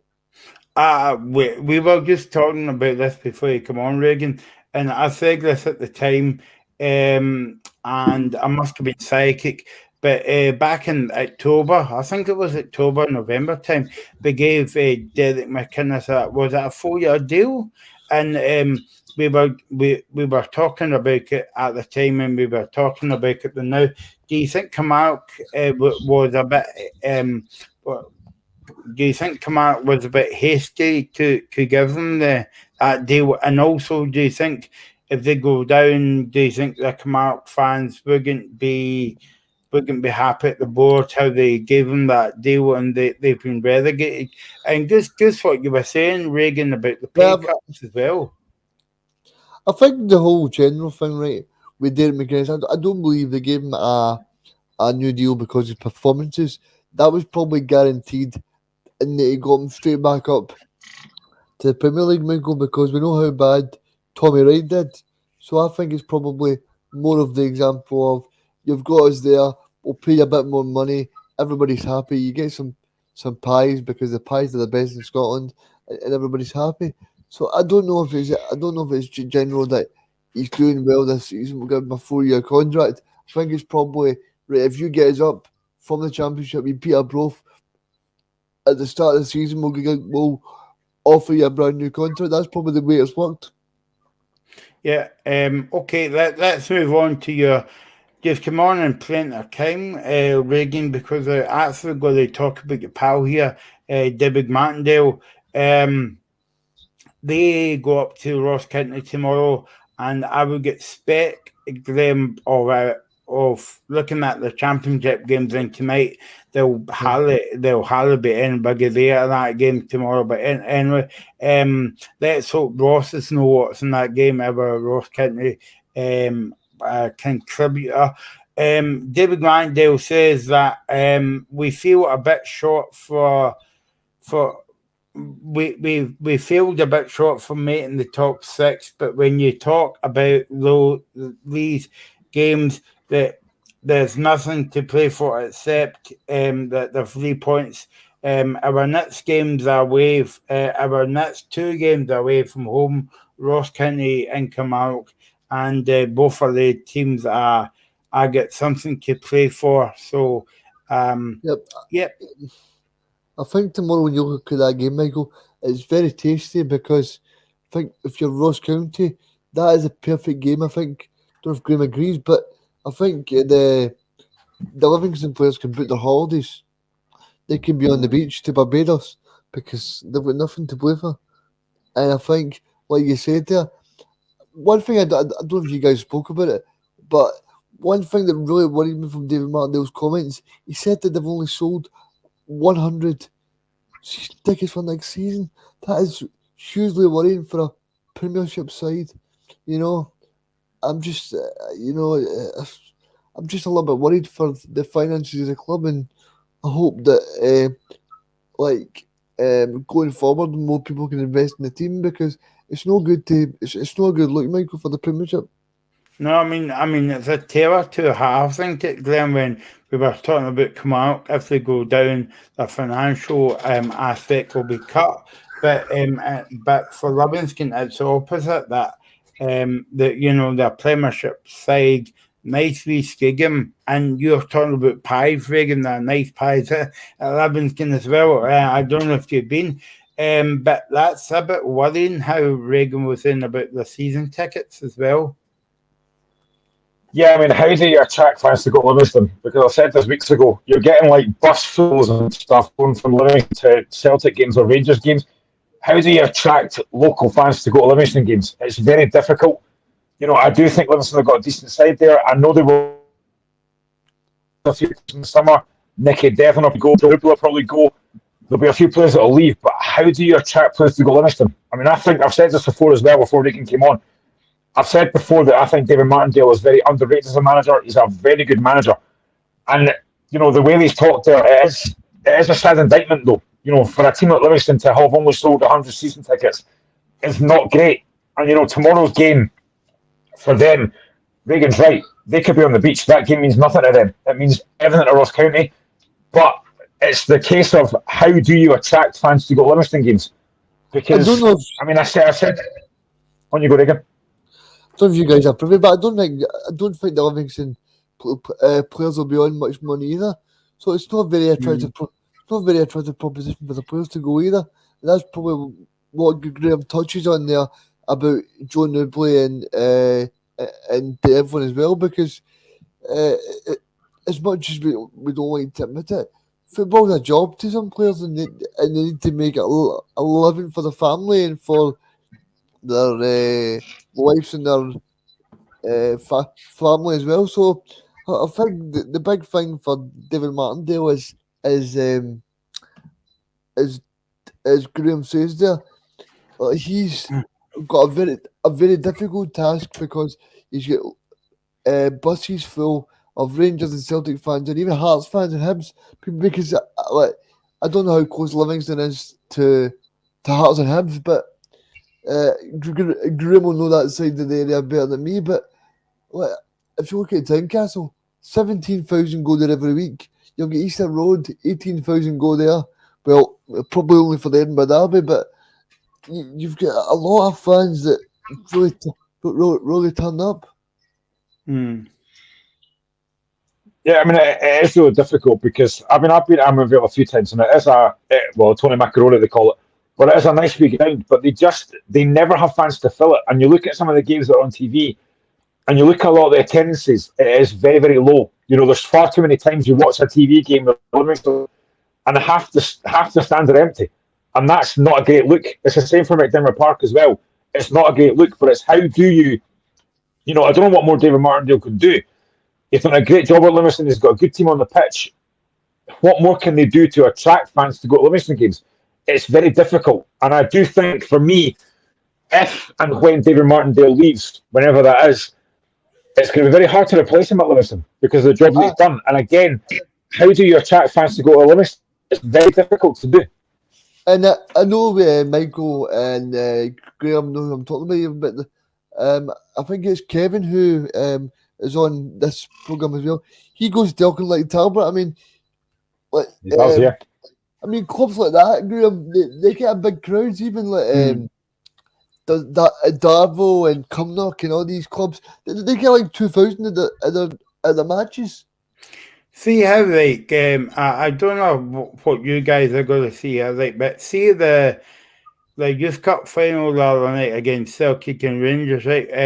They actually did well because I don't know if you noticed that, they actually put the cameras on the opposite side of the park so that because the main stand was for Celtic and Rangers fans. Now, if that was Livingston, I've said this to you, Graham, I would rather them moving the cameras to the opposite stand so that at least you'll get to see some people on the main stand, and then put it back when Celtic and Rangers and Hearts and Hibs are there, because they take a good support. Because the way it is now, Graham, it's not a good look, especially when they play the likes of St Johnstone and Ross County. I think tonight you will see a bigger crowd at these championship games than you would see at the Livingston games. I genuinely do. And that's a sad indictment for me. Livingston are a good side. They're a family-run club. They're a good club. But to have such a low attendance is disappointing. And the fact as well that these last 5 games may mean absolutely nothing. As Reagan said, the players are on the beach. It's very disappointing. But again, it's very hard to get fans into the ground. And I do think if at some point they lose David Martindale, wherever he goes, it'll be a huge blow to Livingston because they are a good club. They've got a lot of good players there, but they will lose some of these players. And I think for David Martindale, I mean, you're talking about what David Martindale attracted interest from other clubs. David Martindale is a fantastic manager, but I think the big thing for him as well that we need to bear in mind as well, David Martindale's done a lot of jobs at Livingston. He's had a lot of job security. And I think I did a recent interview with that as well, that the fact that he was involved in stuff in the past as well. And a lot of clubs, I think what Livingston have done has been absolutely fantastic for David. And I don't know if that emotional attachment and the love that Livingston have done will possibly stay him there for a while, Graham. So let's move on now to speak about the last game tomorrow. Reagan, where do you stand in this, right? Because I basically said when Dave was on the show, St Johnstone and Dundee United, right? I class that as a derby, right? But when Dave said that, it nearly killed me. But so do you think it's a derby? I class it as a Teesside derby, aye. Yeah. I'm quite offended there. You told you said where they stand on it. You know what I mean? Yeah. Well, yeah. For a guy in a chair, I think. I didn't want to say that, but anyway, let's move on. Let's move on and forget I even said that. I thought Dave was gonna. Yeah, but I mean, Dave's ignored that. He's one of the top journalists, apart from me and you, Reagan. You know? Dave's a great guy. I'm very lucky to have him. But yeah, I do think that I think it is a Teesside derby. So, Dave, if you're listening, because I do think the St Johnstone fans, Dundee United I think they do take it serious. Because I'm right in saying St Johnstone beat Dundee United in the Scottish Cup final. Let's see. In the Scottish Cup. Aye, 2014. 2014. Do you know, Graham, you're right, because that was the season that it was played at Celtic Park. You're bang on. Yeah, it was. Paul Davison says that Donaldson, on Facebook. Thanks for watching, Paul. Again, keep your comments coming in. He said, not sure what the ticket prices are at Livingston. One thing they could maybe do is give free tickets to school kids to try and build up their support for longer term. Well, they have done that this season, Paul, at some of the games, but it doesn't seem to be working, and I don't know why. The only thing I would caveat that with, Michael, is that I know people say you should get local school kids in, you should make it free. But then also, from the player's perspective, if you're not paying for people to come in, then they're not going to have a wage to go on. Mm-hmm. But I think the whole thing that we speak about before, it's all about making it affordable. Why don't you say, right, a fiver for everybody to come in the stadium? Because if you charge £20 to watch St Johnstone and Livingston, no offence, but I wouldn't even draw the cut. I wouldn't even draw the blinds to watch it. You know, because if you're paying £20 to watch it, you still need to pay petrol to get there. You still need to buy a pie. So you're about £100 before you even get home. And you're very posh, Reagan. You've got blinds in your house. I've not even got a house. I just come in for heating some guesses. I don't know who it is. By the way, just in case you're watching, I'm on the kicking on, right? Because You don't know No, what he's not. No, he's not. He's not good at all. I'm not. Is that Michael? Is that Michael admitting live on radio that he's too tight to pay for his seating? Too tight to mention. Hey, I'm here. Money's too tight to mention. Yeah, I exactly. don't know why I did that. I don't leave a link for this. Why did I do that? And Mick Hatton was coming on the show next week, live from a pub in Manchester. Okay, let's move on now to speak about the big derby tomorrow. St Johnstone against Gundy United. Just spoke about it. Jim Goodwin says we had a good few weeks because he was saying that because they never had a game last week because they were off for the Scottish Cup semi-final. But we are having last week to get it gave us time to get a few players back, and now we're going to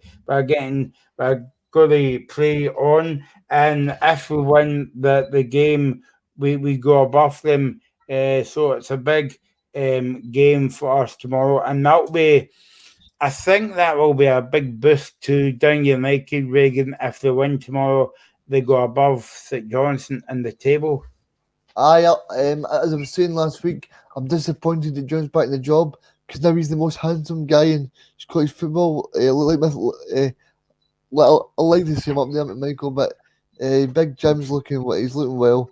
But no, he's done a great job so far, and you need to say, I thought when they got rid of the fox in the box, then I thought they were going to fall down the table, but no, they seem to get back up there, and Jim Goodwin's really done well. I think what he's done as well is he's got quite a few players in there for St Mirren days.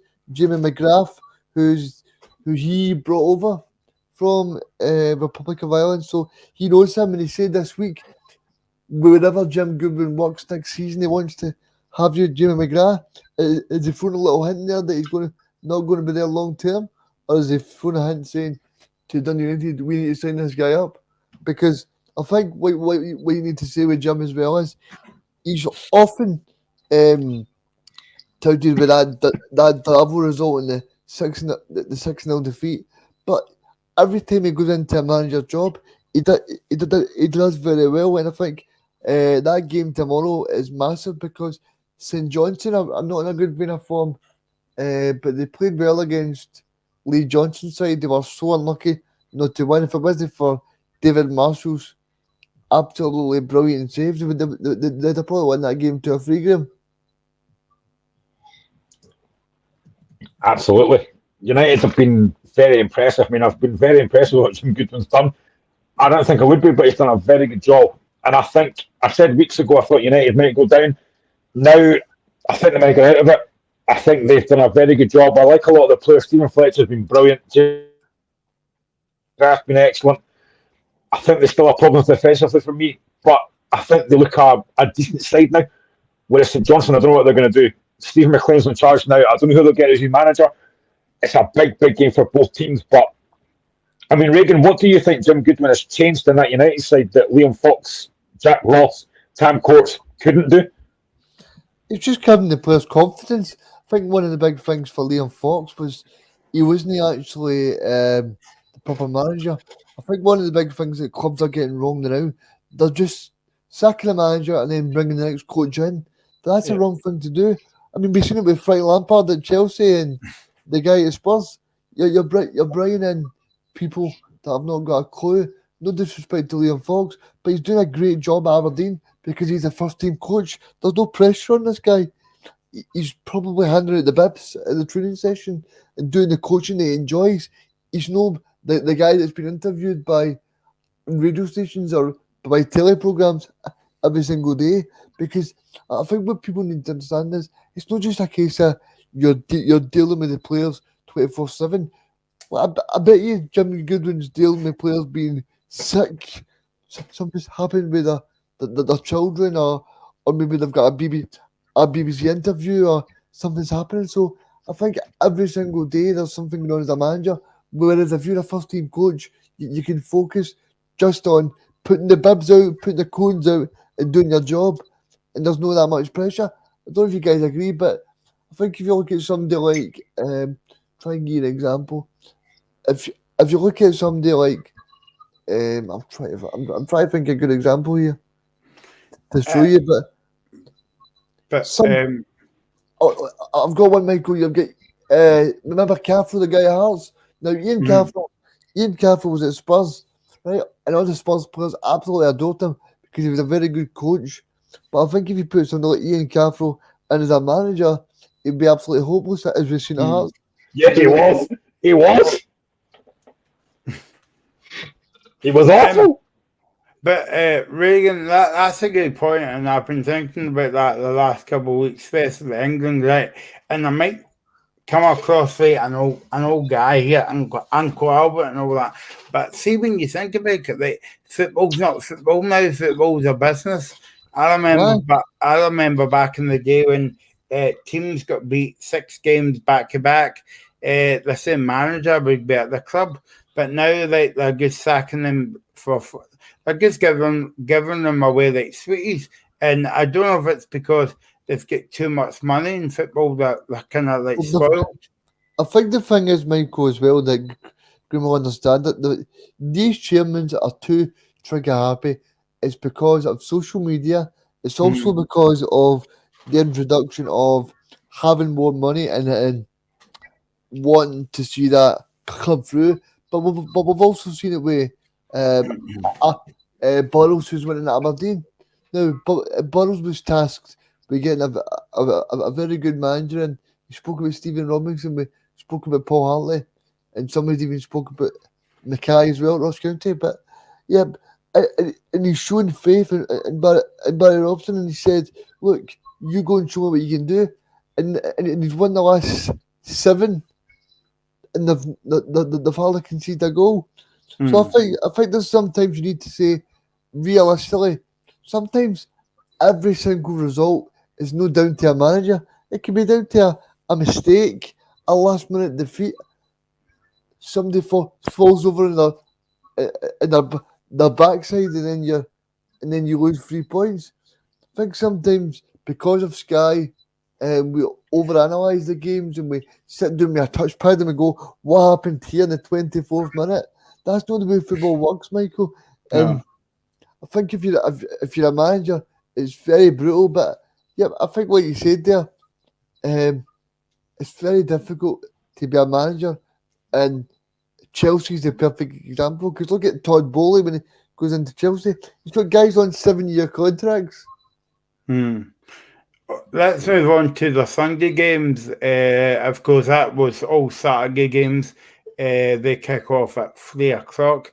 But let's move on to the big 2 on Sunday then. Hearts and Celtic, 2:15. Rangers and Aberdeen at 3 o'clock. Reagan, I was asking Graham this early on as well about the cup final being moved from 3 o'clock till 5:30. Yep. Where do you sit on that one? I don't know if you're going to give the SFA a bit of praise, because obviously people were saying on Twitter during the week that the SFA should get back down to the FA or the TV company. So where do you... I like how you change your wording to sit, Michael. You do know I was only kidding. For anybody that thinks I was offended, I was only kidding on. The police is at my door now. To go on to the point, I think in terms of this kick-off time, I do actually have some insight on this, and I think it was because of Viaplay. I think they have the biggest pool, and I think for Viaplay to bring in their audience, I think they were looking at it, saying to themselves, right, if we have Celtic Inverness, they're probably not going to be a big audience. How does Viaplay as a sports company that is pay-per-view, you have to pay and watch it, compared to, say, a terrestrial channel like an STV, which the FA Cup final is on? People are more likely to not stump up the money for Viaplay and just stick on the STV coverage of the FA Cup final. But it's on BBC as well, Reagan. So, it baffles me how it's on BBC and STV, but anyway, that's for another day. But yeah, I mean, it just annoys me. So, were you happy with the decision of half five? Or I was a little bit. I know I'm going to sound like Police Scotland here. I don't like to sound like Police Scotland, but I was a little bit surprised that they made it 5:30 because we know what the West of Scotland's like, and like Celtic fans will be on the alcohol from very early on, and I was just a little bit surprised because quite a lot of people probably missed the start of the game. You know what the West of Scotland's like. They'll probably be out partying from 12 o'clock in the day, hoping for a big victory. So I was a little bit surprised from Police Scotland point of view that they've allowed it from 5:30. But I think if you're Inverness as well, I think it's a disgrace if you're an Inverness fan. Because I checked it before I come on because I like to do homework, Michael. As much as you think Sundays are slack, but I think the last train from Inverness to Inverness from Hampden is 7 o'clock. you're So going to miss the game. so what happens if well, I suppose if you're an Inverness fan, you might want to close your eyes because it might be 3-0 or something by then. So I suppose that's the only bonus. But Yep. I do think it's a shame that, especially for Celtic fans and Inverness fans as well, because like you said last week, Michael, a lot of these people come over from Belfast, Dublin, and they need to get ferries or planes or whatever. So I think it's just made it more expensive for the fans to go over. And it's like we see in England as well. They're making the fans the second best because all they care about is making sure that it's a good slot for Viaplay rather than thinking is that a good slot for Joe Blogs from County Antrim and Ireland. I know taking that into consideration. They're taking it into consideration. Is that a good slot for Viaplay? Is that a good slot for BBC television? Paul Donaldson's basically on Facebook. Thanks for commenting again. He basically, Grim, he's basically hit a nerve with me because he's talking about the TV coverage. But he says back in the day in the Scottish Cup used to be on BBC, Grampian, STV, and the FA Cup was played at the same time, and they showed the FA Cup final highlights at half time and full time. But but as we all know, money talks, and yeah, I mean, we totally agree with you, Paul, in that comment as well. But And Michael, I think what we need to see as well is right. As much as BBC are in the contract for the Scottish Cup, it is called Viaplay are the main stakeholders for the competition, so they probably have the biggest say. Yeah, and you might think that they'll be using the Viaplay cameras instead of the BBC cameras. But anyway, we'll get into that subject. We've got about 5 weeks to talk about that. Brilliant. So let's move on to Graham's game on Sunday. Hearts and Celtic was a 2:15 kickoff. That's on Sky, by the way. And Postecoglou says it's a difficult game, but the guys know what they need to do and we need to earn it. He also says Alistair Johnson will be out of this game, but he will be hoping to get him back before the end of the season. James Forrest is a couple of weeks away, and Carter Vickers is out, as you say, for the rest of the season. But reports today say that his surgery went well in America, so he's on his way back. Stephen Naismith in the opposite dugout on Sunday says we've got a lot of work done on the training pitch, and we can see the players and the performance as well. Every game for us now until the end of the season is huge. Not many people will give us a chance, but our focus is getting as many points as possible as many points as possible in our last few games, and then we can give ourselves a good chance of getting into a European spot where the club wants to be. And then we went on to talk about the game on Sunday. He says, if we can start fast, that will give ourselves the best possible chance of getting a result on Sunday against Celtic. Graham.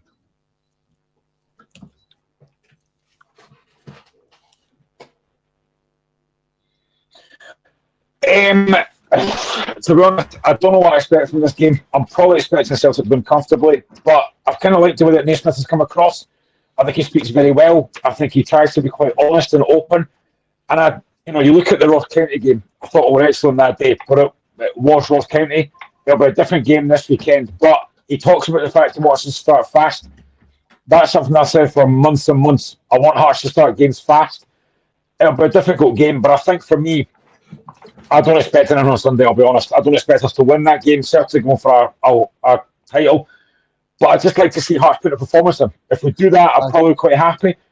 The one thing that I'm quite pleased about is over the last week or so, we have tied up young guys like Bobby McCluckey, Macaulay Tate, and James Wilson, which is great. I don't know if they'll get a chance to play in these next 5 games, but I think Naismith has come across very well. I like the fact that he's talking about being positive. And for me, and I said this as well on Twitter, I would like him to play the same team that played against Ross County. Now, I know he won't do that because he basically played a 4-2-4, which he won't do against Celtic.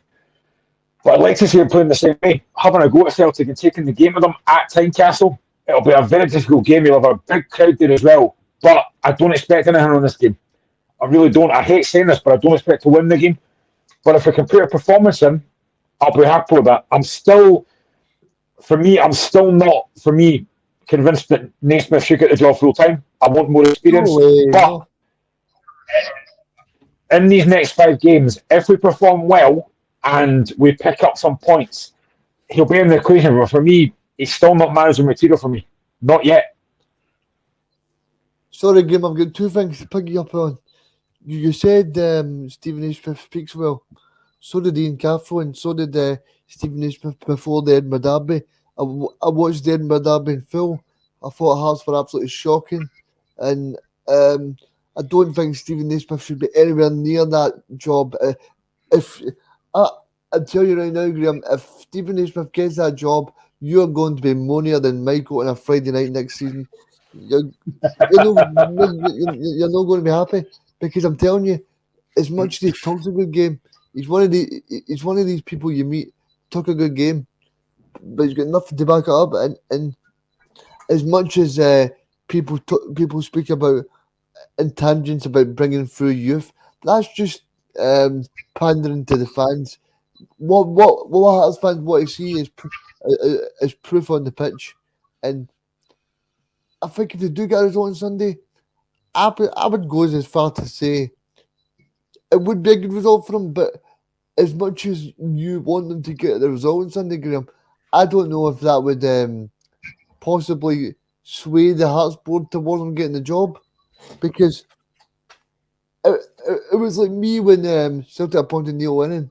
As much as it was great to see him winning, the football was dire. Football, and like, why should the Hearts fans be sack Robbie Nielsen and get a non-experienced manager like Stephen Naismith? They should be saying to a Chris Wilder, to someone that's got a pedigree, and saying, we've got a good bunch of players here. We've got a good director of football.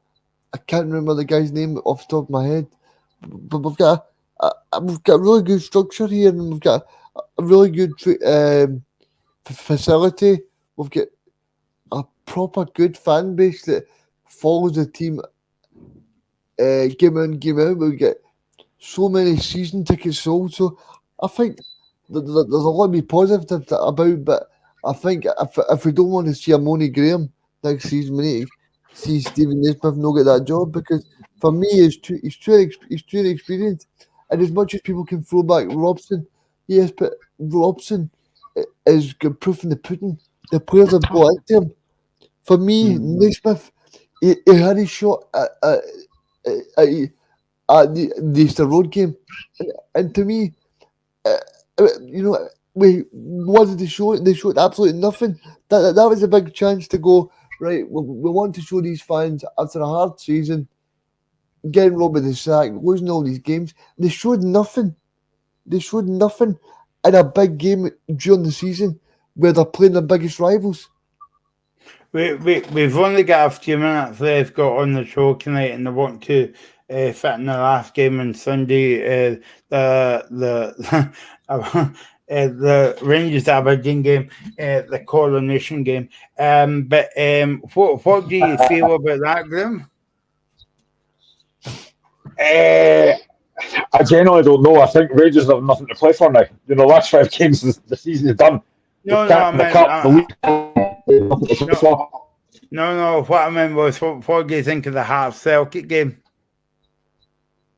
Oh, if I'm being honest, I think Celtic will win comfortably. Unfortunately, I just hope Hearts put a performance in. If we do that, I'll be reasonably happy. But I've said before, I don't want Naismith to get the job full time. I said this weeks ago. I don't want to get the job. I want more experience in. I do think Celtic will win quite comfortably because they are going to win the league. I hope for a Hearts point of view though that Sunday doesn't paper over the cracks, because if you do win, there will be an element of the support that will say Stephen Naismith should get the job. And for me, that is there will be, 100% will be. It's a non-negotiable that he does not get that job. No way, because for me, you fans deserve a proper manager. Do you think Celtic will tie up the league, Reagan, this away from home? Yes, I think they will. But personally, I would quite like the drama of doing it on a Glasgow Derby day next week. So yeah, that would be that would be a bit of carnage, and then you would have to phone the police and the fire brigade then. Rangers against Aberdeen, moving this along very quickly because we've only got a few minutes left on the show. Michael Beale says we want to bounce back after last few games, and we want to start strong with a good win. Disappointing news, Reagan, that Tillman's season is over. He has been sent back to Bayern Munich with a hamstring injury. This weekend, Borna Barisic will miss out the game. Ryan Kent has got a 50-50 chance. Barry Robson and the new manager for Aberdeen said on Sunday, but we need to be at our best for a result down there, and we want to go to Ibrox with no fears, and we need to be brave on the ball, Reagan. I think in terms of Aberdeen, they'll fancy their chances. Like Graham was saying there, Rangers are on the beach. Time to go to Barbados. But for Aberdeen, this is a big opportunity to ruin Rangers' parade. I mean, this could really put the nail in the coffin because I think as much as we don't want to steal the show, I think there was some fans that were calling for Michael Beale's head last week. But I think the job Barry Robson's did has been absolutely fantastic. I know Graham won't let me say this because Aberdeen are a direct rival of Hearts, but the job he's done has been fantastic. I know we've only got 2 minutes to go, Michael, so I'll let you hand back to yourself. No, I was just going to say, Graham, it's always brilliant when somebody comments and you say, well, what team do you support? Paul has come back in. Paul Donaldson, thanks for your comments tonight. He says, I'm very happy with Barry Robson. Got the job. I take it he's an Aberdeen fan now. Full time, I'm in Glasgow. I'm feeling okay about this one. I think we can come away with something from this match. Yeah, I think in terms of Aberdeen, I regret it if you're confident. They've been excellent this season, and I hate saying that. Really, really hate saying that about Aberdeen. But yeah, a good weekend, Graham, Reagan, and it all starts tonight with the championship. Looking forward to the games. I cannot wait tonight. I'm looking forward to seeing the Spiders. I'm quite scared of Spiders, Michael, but not tonight. Come on, the Spiders. Very good. Very good. Keep the best joke till last. That's what it Every time we made one. Sorry, Graham, there's a bit of delay there. Never mind. I thought every time we made at least one joke on this show. Yeah. yeah, well, yeah, exactly. And on that note, boom. Thanks for watching. Thanks for all your comments. Thanks to Paul Davidson for commenting on our favourite person. You can come back anytime you like. Thanks to Regan. Thanks to Graham. Enjoy your weekend. And thanks for watching. And we'll see you soon here on Indie Live Radio and Independence Live. See you soon. See you then.